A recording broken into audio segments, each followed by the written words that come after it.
Dito ang daan So namin. mga insan, may napansin lang ako dito sa sa may Coffee Rush. Ayun oh.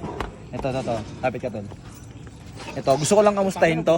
Pinagawa ko yung Ano ba yan? Ito, susi. Kasi pag naglagay ka na ito, hindi daw maghihiwalay. Pero tingin ko rito, naghiwalay na sila eh. yung isa nanganak. Yung isa, pinagpalit sa bakla. Oh my God! ito matindi. Ito to. Yan. Naghiwalay. Kasi may kapatong na isa. Nahuli. Ganyan pala yan. Oo, kaya pala nagkapatong. Pag naglagay kasi rito, pwede kayo maghiwalay. Pag nasa labas, boss. Yung sa labas. Pag ito nasa labas, ayan, ng ibang bahay. Sumakabilang bahay. Sumakabilang bahay ito pag ganito. Ito pa yung isa. Ito, tingnan mo, tutukan mo tol. Nasaan? Ayun oh. Alam mo kung bakit puso yan? Alam mo ba't puso yan? Puso yan ah. Nilagay niya yung puso niya rito. Kasi sawi yun.